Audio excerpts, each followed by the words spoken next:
여러분 안녕하세요. 서울경제신문 뉴욕 특파원 김영필입니다. 예, 오늘도 험난한 하루였습니다.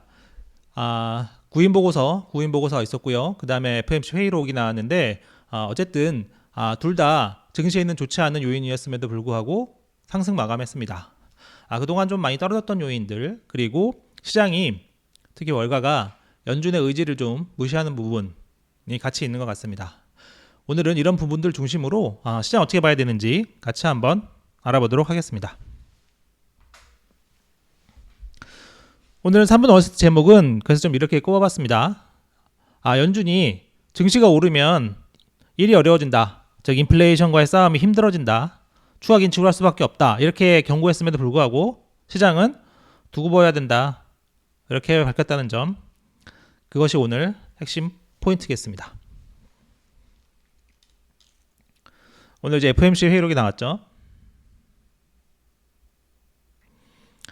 그래서 본격적인 방송 시작 전에 오늘도 방송 찾아주신 CJ님, 남저묵님, 로켓이님, 룽룽님, 신영기님 모두 감사합니다. 오늘 3월 월스트 기사가 조금 내부 그 인터넷 문제, 내부 전산 문제로 좀 송출이 늦게 됐거든요. 기사는 좀 일찍 써놨는데 7시 좀 넘어 써놨는데 송출이 좀 늦게 된 측면이 있습니다. 참고 부탁드리겠고요. 그리고 이제 오늘은 매주 목요일이니까 노현철 쿠캐피탈그룹 매니징 파트너 모셔서 질의응답하는 시간이 있으니까요. 질문 있으시면 지금이라 그 방송 중에 남겨주시면 제가 방송 끝나고 여쭤볼 수 있도록 하겠습니다. 오늘 방송 빠르게 또 한번 진행해 보겠습니다. 오늘 나스닥이 0.69% 올랐고요. S&P 다우도 각각 0.75, 0.4% 상승했습니다. 나스닥 놓고 보시면요, 오전 10시가 구인이직 보고서가 나온 상황입니다. 구인이직 보고서가 예상보다 더 많이 나왔죠. 그래서 급락했다가 다시 또 상승을 시작했어요. 상승을 시작했다가 오후 2시에 이제 연준의 FOMC 회의록이 나왔죠. 그러니까 또 많이 빠졌었습니다. 그러니까 마이너스로 갔었는데 다시 올랐다가 또 하락했다가 정말 막판에 치고 올라왔습니다. 그래서 전반적으로는 이런 안 좋은 요인들의 영향이 오늘 좀 컸다, 그런 내용이고요. 종목별로는 메타 벌금 받은 거 있었고, 세일즈포스는 직원 해고한다고 하니까 주가가 많이 올랐습니다. 그런 요인들이 있고요. 이제 오늘 핵심 내용, FOMC 내용이 오늘 핵심이잖아요. FOMC 내용이 뭔지 제가 이제 핵심만 뽑았으니까 이 핵심 내용을 짚어볼 수 있도록 하겠습니다. 첫 번째가 바로 이런 내용입니다. 연준이 이 두 가지 위험을 같이 언급했어요. 하나는 불충분한 긴축을 덜하는 거, 그리고 다른 하나는 과도한 긴축, 이 두 가지 리스크를 같이 제시했습니다. 그러면서 한두 명 정도는 두 가지 리스크가 점점 비슷해지고 있다. 그러니까 불충분한 긴축도 중요하지만 과잉 긴축에 대한 우려가 커지고 있다는 거를 일부 소수가 얘기하고 있다는 거죠. 그런데 이제 그 문장 바로 뒤로 이어지는 게 뭐냐면, 참석자들은 일반적으로 인플레이션 상승 위험이 정책 전망을 형성한 핵심이다, 키 팩터라고 했어요. 그러니까 두 가지 요인이 같이 있지만, 두 가지 요인을 지금 같이 균형 있게 볼 필요가 있겠지만, 지금 상황에서는 인플레이션 부분이 조금 더 크다, 이런 얘기를 한 거예요. 그래서 지금 상황에서는 여전히 인플레이션 대응이 중요하다, 조금 더 중요하다, 이렇게 해석을 할 수 있겠습니다. 결과적으로는 긴축에 좀 무게를 싣는 발언이죠. 전반적으로 두 가지 요인은 같이 봐야 되지만 조금 더 이쪽에 좀 더 인플레이션이 더 중요하다, 지금 상황에는 인플레이션이 더 중요하다, 인플레이션에 무게를 싣는 내용입니다. 근데 이제 그럼에도 이제 그 강세론자들 입장에서는 계속 이제 양쪽 균형을 얘기하고 있고, 경기 침체 둔화 얘기, 그리고 경기 둔화 얘기를 계속 언급하긴 하거든요. 그런 쪽을 좀 좋게 봤을 수 있겠다. 그런데 계속 희망을 걸고 있겠다, 그런 해석도 가능하겠습니다. 금리 인하 파들에게는 일부 긍정적인 요인이었을 수도 있겠다, 그런 말씀을 하나 드리고요. 두 번째 알아야 될 부분은 이 부분입니다. 요게 좀 오늘 그래서 중요해서 제목으로도 뽑았는데, 연준에서 시장을 굉장히 신경 쓰고 있는 듯한 모습이 나타나고 있습니다.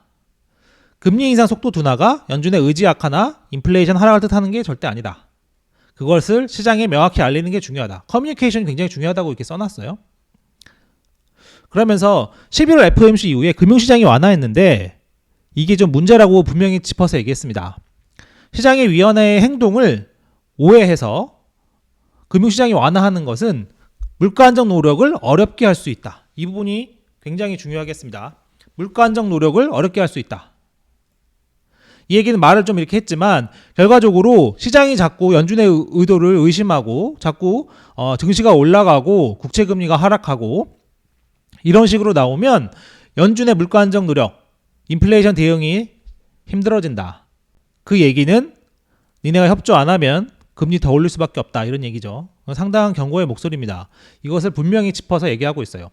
그래서 시장이 반대로 나가면 추가 긴축이 불가피하다. 이런 점을 찝어서 얘기한 거거든요. 근데 뒤에서 조금 더 설명드리겠지만 이날 시장은 반대로 갔습니다. 전혀 지금 속된 말로 씨알이 먹히지 않고 있는 상황이에요.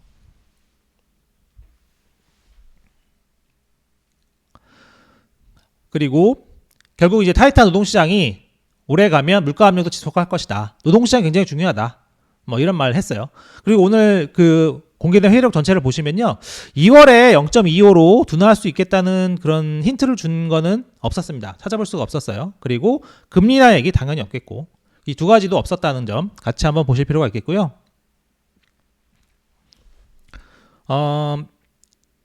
그리고 뭐 4번은 한번 읽어보시면 좋을 것 같아요. 결과적으로는 12월에 한 5.1% 즉 5.0에서 5.25를 제시했잖아요. 그게 적절했다. 시장보다 상당히 높은데 시장의 예상치보다 상당히 높았는데 이게 적절했다. 그런 내부 평가가 있었다는 점. 그 얘기는 연준 내부에서 조금 더 강하게 나가야 된다고 본 사람들이 있다. 그렇게 해석할 수 있겠죠. 이제 5번 보시죠.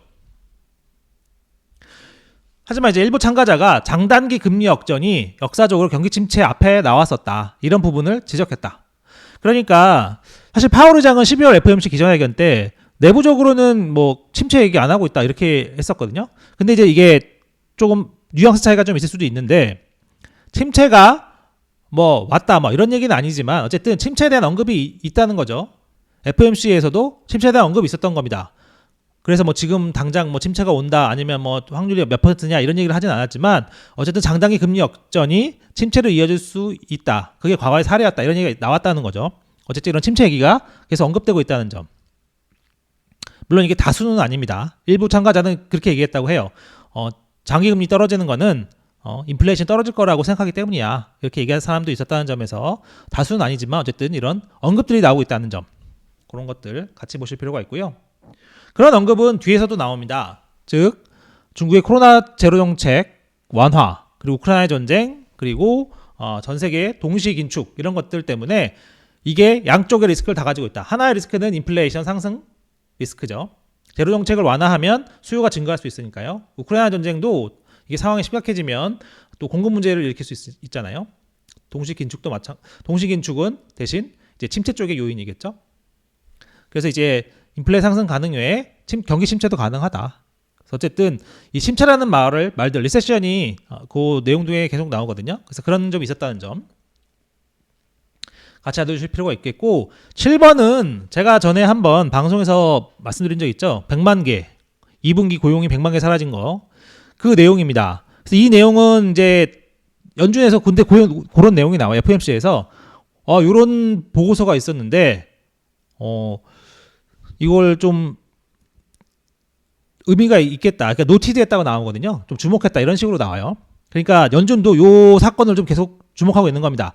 당장 이게 뭐가 많은지 모르니까 당장 이것이 이제 통화 정책에 영향을 주진 않겠지만 내부적으로 이제 알아보겠죠.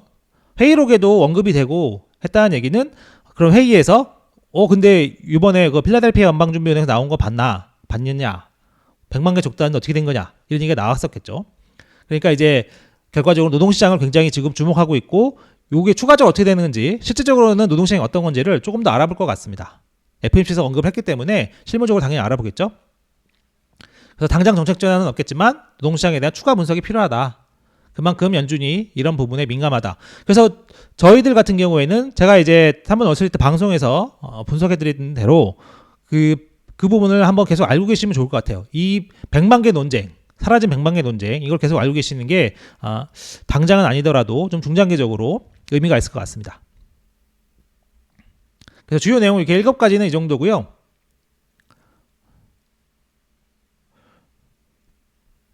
그래서 중요한 것들은 이제 뒤에 오늘 시장 반응일 겁니다.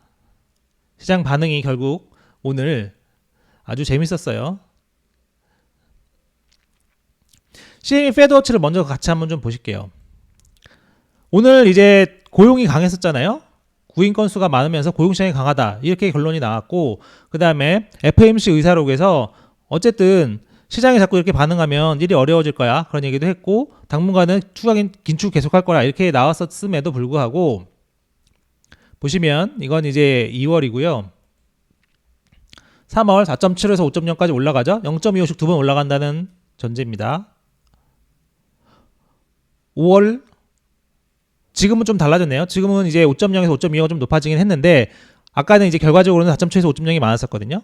그래도 5.0에서 5.25까지 올라간다고 하더라도 이게 크게 계속 올라가는 건 또 아닙니다. 5.0에서 5.25. 7월 보시면요. 7월 보시면 다시 4.7에서 5.0이 더 가장 많아지죠. 잠깐 뭐 5.0에서 5.25까지 올라가더라도 결국 다시 낮아진다. 9월 되면 다시 4.7에서 5.0. 11월이 되면 4.5에서 4.75, 막 4.25, 4.50 뭐 이렇게 나옵니다. 결과적으로 오늘 그렇게 연준에서 얘기를 했고, 고용이 좋았고, 뒤에서 보시겠지만 카시카리는 지금보다 1%포인트 더 올려야 된다고 했거든요. 그럼에도 시장은 결과적으로 뭐 그래 조금 더 올라갈 수도 있겠지, 5.0에서 5.25까지 갈 수 있지만 결과적으로는 하반기에 금리 인하할 거야, 이렇게 생각하고 있는 겁니다. 즉 CR이 안 먹히고 있는 거죠. 근데 이게 조금 무리가 있는 게, 오늘 이제 말씀드렸지만 고용 관련 지표가 하나 나왔었죠. 바로 이제 구인 건수. 결국 이겁니다.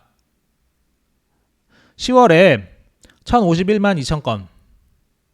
잘 보실지 모르겠지만 1051만 2천 건. 근데 11월에 1045만 8천 건이 나왔어요. 11월에 대충 이제 그 월가 전망치가 1000만 건에서 5만 건이 1000만 건이나 아니면 1005만 건이었거든요. 그거에 비하면 상당히 많이 나온 겁니다. 그래서 이제 전문 서비스, 비즈니스 서비스 이런 데가 좀 많이 늘었거든요. 구인 건수가. 그러니까 예상보다 많이 나오는 거는 결과적으로 노동이 계속 강하다, 이런 의미가 되겠죠. 퇴직률도 상당히 높고요. 퇴직률은 자발적 퇴직을 말하는 겁니다. 그러니까 이제 전문가들 얘기로는 아직도 자발적 퇴직이 많다는 거는 같은 이유겠죠. 내가 회사 그만둬도 금방 일자리 구할 수 있어. 그 얘기는 노동 상황이 굉장히 타이트하다. 그리고 이걸 붙잡으려면 사업주들은 돈을 더 줘야 된다. 그런 해석이 가능하겠습니다.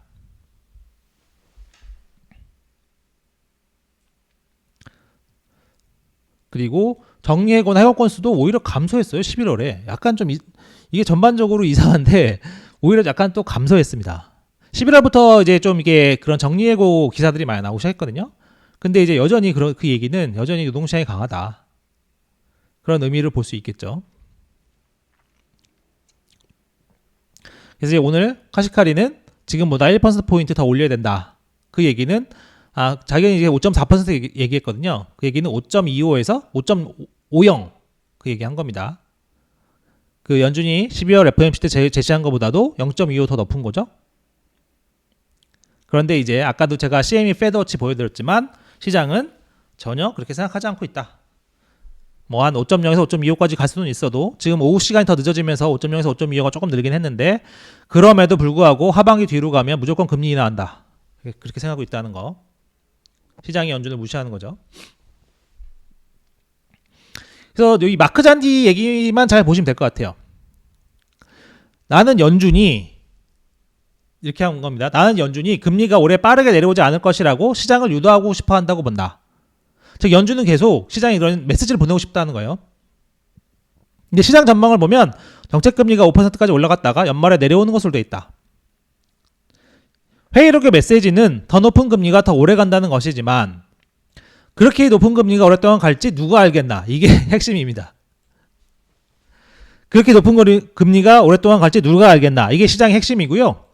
하지만 연준이 보내고 싶었던 메시지는 더 높은 금리가 더 오래 간다는 거다. 둘의 그런 온도차가 확실하다는 거죠. 연준에 보내고 싶었던 메시지는 더 높은 금리가 더 오래 간다. 이게 연준이 보내고 싶은 메시지고, 시장의 입장은 그게 그렇게 오래 갈지 누가 알겠느냐. 작년에만 1년 전으로 시계를 돌려봐도 연준은 전망이 다 틀렸다. 지금 4% 이상 금리 올릴지 1년 전에 누가 알았겠느냐. 이런 얘기들입니다. 연준의 신뢰가 좀 많이 바닥으로 떨어진 것 같아요. 하지만 이런 상황이 썩 좋은 건 아니죠.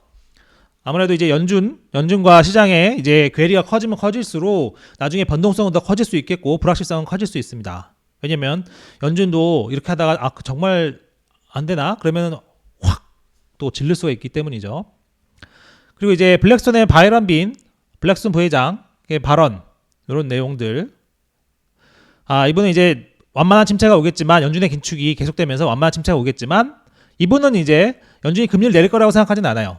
하지만 그게 완만한 침체를 결국 불러오면서 중반쯤에, 그러니까 올해 중반쯤에 바닥이 오겠지만 그 이후로는 급격하게 상승할 것이다. 이렇게 전망하기도 했습니다.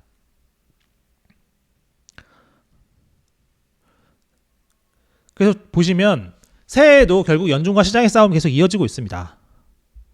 그리고 이제 판돈도 굉장히 커지는 모양새죠. 판돈이라고 함은 제가 왔을 때 좀 표현을 그렇게 했지만, 누가 맞느냐에 따라서 시장이 맞다면 그런 쪽에 금리 인하와 피벗의 정책 베팅하는 분들은 크게 뭐 재미를 보실 수 있겠죠. 반대라면 더 큰 손해를 보실 거고요. 하지만 좀 상황이 올해는 쉽지 않을 거다. 그런 전망들이 많이 있습니다. 그래서 제 생각에는 이게 당장은 조금 조심해야 되지 않겠나, 그런 생각이 많이 들어요. 당장 내일 또 어떻게 될지 모르거든요. 내일 되면 또 이제 연준 의사록을 봤더니 조금 생각이 달라지는 것 같아. 이럴 수 있거든요. 왜냐하면 제가 오후 4시에 봤을 때는 4.75와 5.0이 더 많았지만 그 이후로 5.0과 5.2가 조금 더 늘어났거든요. 이런 식으로 내일 당장 어떻게 될지 모릅니다. 내일 또 또 증시가 하락할 수도 있고요. 오늘 올랐으니까. 그리고 이제 오늘 상승했지만 애플과 테슬라 수요 논란 계속 있을 수 있고요. 그래서 이제 사실 고용보고서가 6일날 금요일날, 미국 시간으로 금요일날 나오잖아요. 그때까지는 조심스러운 행보를 좀 이어갈 수밖에 없겠습니다. 마지막으로 하나 더 말씀드리면, 제가 이제 전미경제학회 취재를 가거든요. 그래서 이제 내일은 방송과 기사가 어려울 것 같고, 모레는 현지에서 방송과 분석 기사를 보내드릴 수 있도록 하겠습니다. 행사를 또 가야 많은 걸 듣고 여러분들께 더 좋은 내용, 그리고 더 깊이 있는 내용 전달해 드릴 수 있으니까요. 그런 측면에서 이해해 주시면 감사하겠습니다. 내일은 뭐라도 잠깐 짧게라도 올릴 수 있으면 올릴 텐데, 기본적으로는 방송과 기사는 쉰다, 이렇게 알고 계시면 좋을 것 같고요. 오늘은 이제 Q&A는 안 받고 바로 노윤철 매니징 파트너 연결해서 주요 내용 들어보고 기사도, 그리고 방송 영상도 바로 올릴 수 있도록 하겠습니다. 오늘 제대로 인사 못 드렸었는데요. 다들 감사하고, 내일 또 뵙도록. 내일은 쉬시는군요. 죄송합니다. 내일은 방송 취재가니까요. 모레 뵐 수 있도록 하겠습니다. 오늘 감사했습니다.